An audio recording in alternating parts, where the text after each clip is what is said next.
Like I said in my last video, specifically this one, there are activists that are fighting for genuinely noble causes, but man, do these people don't know how to send their message well. This right here is a great example of a noble cause being horribly tainted by an awful message where the recipient took the whole thing and made it much worse than what it should have been. So Sungwon Cho, aka ProZD, got an audition for a cartoon where he was sent an Asian character. Because he's Asian, he got sent an Asian character. He then asked his agent, hey, can I read any other characters? The answer is no. He cannot read any other characters because the other characters are white. That sucks, dude, but that's just the culture that we are living in. It's not problematic for voice actors to voice characters that are not their race, even if they did a good job at them. Who's encouraging this culture? Who made this to be a regular thing? The progressives, of course, and honestly, there's really not much that you can do. They brought that idea into the table, and you and everyone else have to suffer from it. What's even more interesting is the character that he was given is marked Middle Eastern, Southeast, or Southeast Asian, because they're all the same, right?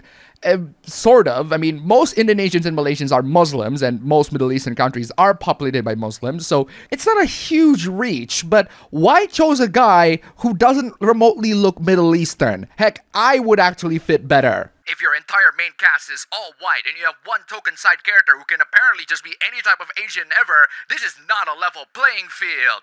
This is very funny and tragic at the same time because you got these progressives complaining to the major studios, hey, why are these non-white characters being voiced by white people? The studios took the message to heart and have non-white voice actors only voice non-white characters. But to add insult to injury, they also turned most of the characters white so that non-white voice actors don't even get a role in the cartoon. If that is true, that is an absolutely diabolical loophole. I'd be in awe of how far Hollywood would go in not hiring non-white voice actors. Starting to wonder why that is the case. Personally, it's voice acting, for God's sake. I mean, last time I checked, a lot of the voice actors in SpongeBob are not fishes that are living under the sea. So I don't care who voices who, as long as they're good at their job. Isn't the point of voice acting is to provide the voice, not the freaking looks? I don't mind supporting more communities for talented non-white voice actors to support more characters. That's great. What I do mind is the message that you sent, which is a horrible message. Yes, I know it isn't fair that white people get a lot of voice acting roles while non-white people don't. Assuming that is the case. I mean, non-white people already got loads of roles in the past, but whatever. But you're the ones that framed this issue as a fictional character's race issue rather than a work opportunity issue. You complain about this genuine problem by highlighting the fictional characters' race rather than the lack of opportunities for non-white people to be voice acting. You got studios saying, oh, let's make these characters be voiced by the same race as the voice actor instead of, oh, let's give more non-white people more job opportunities to voice act. You failed spectacularly at the message that you're sending. There is an issue with Hollywood and the entertainment industry discriminating against non-white people. The absolute worst way for you to deliver this issue is by focusing on the fictional characters rather than the actual real-world problems that these people are facing, which is unemployment, potentially due to discrimination. The more you focus on the real world, the better it is for you to make genuine progress. The conversation was about letting minorities voice minorities, not letting minorities voice only minorities.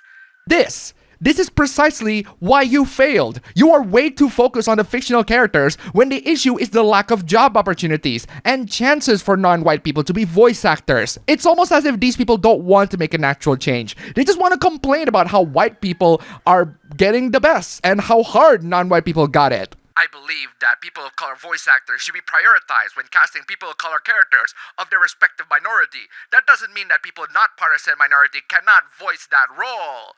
Well, sorry to say this, but that's just how the studios got the message. This is the results of you people not knowing what message to send well and letting the studios know about the real issues. It is an issue that non-white people don't get as much opportunities as white people. The studio should take notes on how to solve that problem. But if your argument is, oh my god, non-white people being voiced by white people and that's problematic, they're gonna take that logic and apply that to you as well. So if you ask me, this is on you. Be careful what you wish for. You just might get it. Congratulations, you played yourself. And that's for the first hoopla. We got one more hoopla coming to you in this video. Check out the ABB Show channel, link down below. Go subscribe. And as always, huge thanks to these wonderful people. You guys are fantastic. If you want to see your names among these legends, then check out the links down below where you can donate just $1 and you'll see yourself among these legends. Seriously, thank you so much.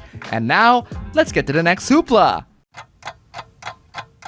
Counter-Strike 2 is out and totally replaced Counter-Strike Go.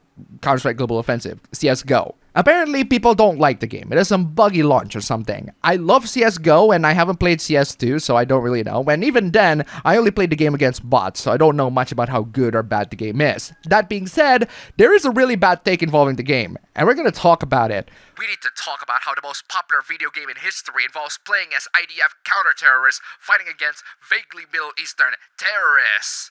This post got community noted on Twitter, so let's read that a little bit. In Counter-Strike, players can choose to play as real-world CT units like SWAT, GIGN, KSK, etc. The IDF is not playable in the latest version, but was playable back then. And even if they do include them in the latest version, why is that a problem? It's a video game where people role-play as counter-terrorists and terrorists, respectively. Why do you care? Counter-Strike involves playing as an IDF counter-terrorist, and your goal is to prevent the planting of explosive devices by terrorists. Yeah, that's not the only game mode that's available in Counter-Strike. We also have hostage rescue, good old deathmatch, all sorts of stuff. This is not true even since the game's inception 2 decades ago. The map set in a location that resembles old Jerusalem. The developers, Valve, have never apologized for this.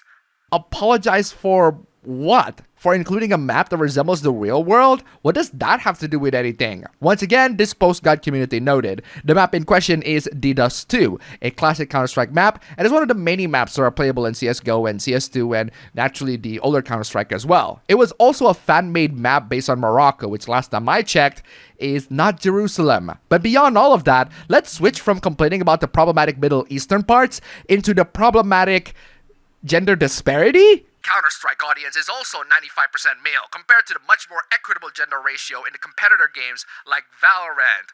Wait, hold on a second, OP. Are you saying Counter-Strike should have a more equitable audience? Last time I checked, women don't really like that military aesthetic. And even if they do, are you sure you want women to play a game where they can be a counter-terrorist gunning down terrorists? Or the terrorists themselves? All these demands of diversity in fiction, and still these people don't realize that it will lead to minorities being put in situations where they can, wrecked, absolutely taken down. And it's especially problematic that you're shilling Valorant because Riot Games has a very bad history with minorities, especially women. Valorant does not force you to play as IDF soldiers. Counter-Strike doesn't force you to play as counter-terrorists either, so are you suggesting that women should play as terrorists then? How progressive. Why are you complaining that Counter-Strike doesn't let women to choose? 1, they actually do let you to choose, and 2, both options are actually bad by your standards. Do you realize the stupidity of your suggestions? No, you don't. And no, they don't as well, because these people just want to whine their butts off about how women can't be having fun with the other guys. Just download the game because it's free and turn off the voice chat because they are pretty toxic. And that's all for the video today. Guys, thank you so much for watching. If you like this video, you can click the like button and subscribe for more. Don't forget to check out my APB Show channel, link down below. Go subscribe. Once again, thank you so much for watching, and I'll see you all next time.